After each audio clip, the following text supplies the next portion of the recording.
The year is 2011. Me and the boys are playing Black Ops Zombies after school. Ascension. It's around 69 and we've been at this for hours. One of the boys takes one for the team, dangling himself like a slab of meat in front of some poor, legless zombie, taunting him into getting his cardio in. Meanwhile, the rest of us hunch in a circle around the window, 420 blazing it to the sound of LFMAO's party rock.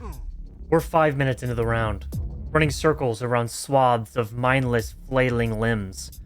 The choral sound of zombie yells music to our ears in the reefer haze.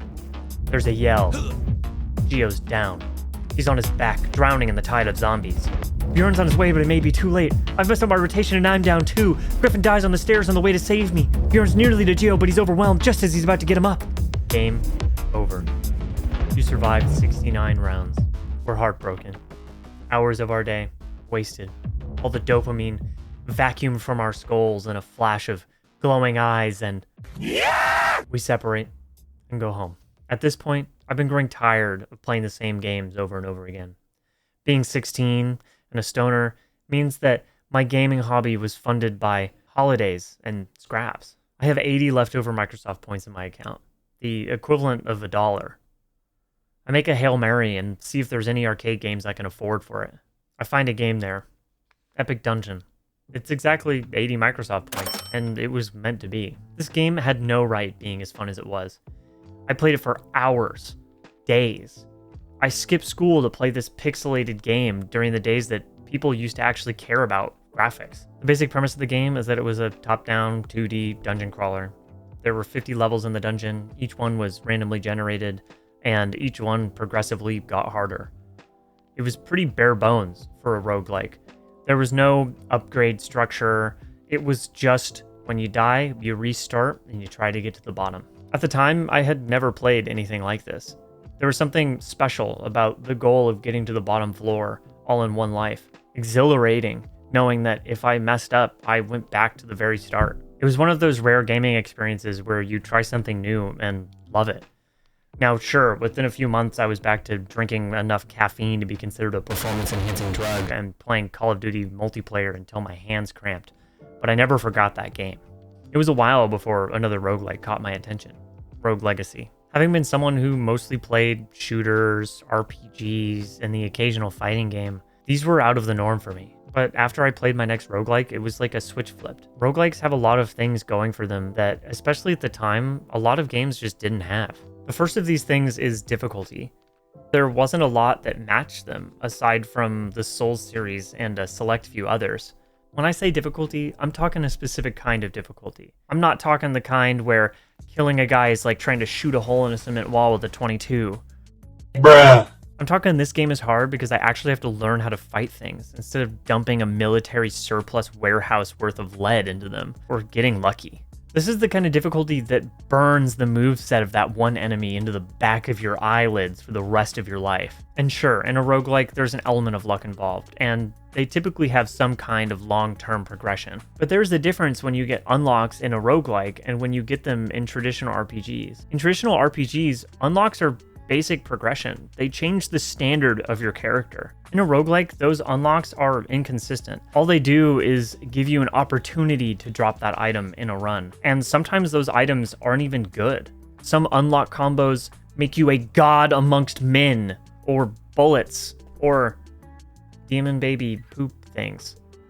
Or sometimes they're so useless that they make you genuinely worse. This adds to the fun of roguelikes. You have to learn how different items mesh together, and the only way to learn that is by trying them. But my god, when you get one of these combos in your pixelated or sprite art arsenal... Oh god, it's so good. What? This seems counter to my point about difficulty? This is my fucking video, shut up. That's right, eat shit, loser. These moments of godhood in roguelikes are far from the norm though, and they exist more as reprieves from the dark hellscape surrounding this run on either side, where you get dunked on within 5 minutes. The difficulty in many of these games comes twofold as well. You learn the moveset of all the enemies in the first floor pretty quickly. You fight them the most after all. But to tango with the enemies in the lower levels requires you to, get there. So your run is going great.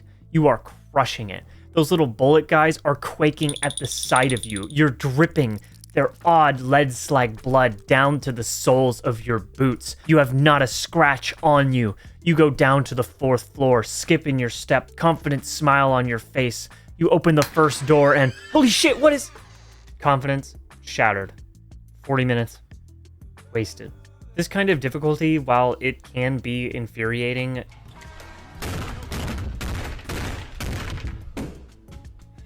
makes these kinds of games super rewarding. Some of these games take me over 100 hours to beat.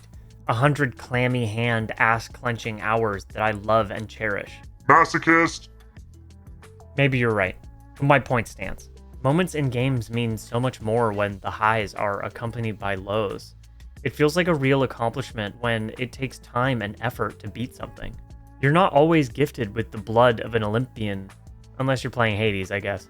But it makes it mean so much more when you are. Now, the other major reason I love roguelikes is you're invested for a set segment of game. Now, I am a gamer, and as a gamer, sometimes I can't set a game down. There's just one more quest, one more thing to do. I'll just go over there first, and next thing I know, I've gained 20 pounds and have a full beard. But with roguelikes, I feel like I can set the game down after a run and go do things a normal human person would do, like breathe the air and run with my leg. Perhaps I'll even go touch some grass, if I'm feeling frisky, that is. This ability to set the game down is huge. In the modern quest for the infinite live service game, they don't really plan for you to stop playing. This makes these games feel more refreshing or productive. Now, obviously, this one is more of a personal opinion, but I feel like people in 2023 can relate to poor impulse control. So because of my stupid dopamine-addled brain, these games are invaluable in their ability to keep me from living in filth and squalor. Are you a gamer? Do you have difficulty keeping your place clean? Does getting out of your gamer chair require you to part the trash sea? Then try roguelikes. This ad was not made in association with any companies affiliated with roguelikes. Roguelikes are not clinically considered an adequate replacement for cleanliness. Consumer results may vary. The last thing I want to talk about when it comes to these games is the way they tell stories. Now, the stories of most of these games when I first started playing were so basic it was laughable. It was like when you play with a toddler and the extent of their story is, "You're fighting 'cause cool stuff."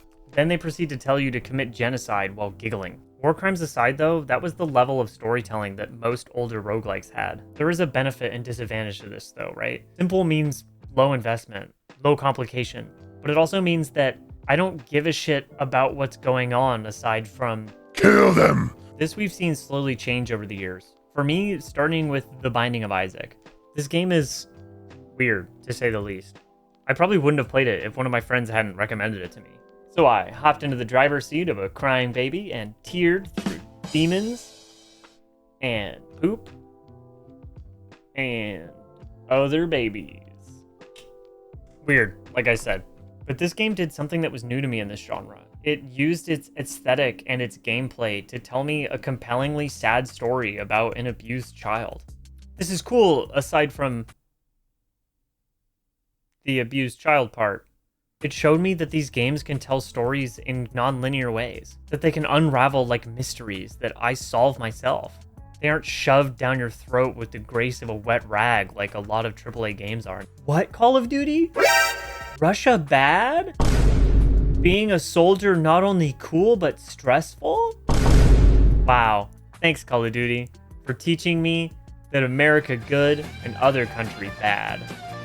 I'm just so confused all the time, but this clears that all up. But with roguelikes, these storytelling strategies have culminated in some truly spectacular games, like Hades, where everyone is frustratingly hot and the game is frustratingly fun. This game tells a story through the gameplay that I think intuitively makes me more invested. To get the full ending in Hades, you have to beat the game like 6 times, which makes it so awesome because it feels like you earned it. You struggled through hand cramps and delayed bathroom breaks for this. Now I can truly experience turmoil between an emotionally distant father and his angry son. fuck. These games are forced to do something that I feel like is lost in a lot of modern games. They're forced to hone in on the gameplay first. The moment to moment is good. It's more than good. It's like a stimulant. The kind of gameplay that is so crisp, so snappy, so responsive and fun that it makes you not care about how the game looks and just captures you with the game itself.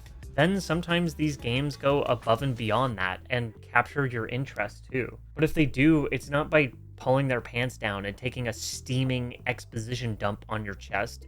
It's by telling a story through the gameplay, by making the repetition mean something. The first time I played through Inscription, I was blown away. This game was special. It was self-aware. It was nuanced. It was interesting. But god damn it, I just wanted to play more of that card game. I love gaming, but as I get older, it gets harder and harder to choose what to play sometimes.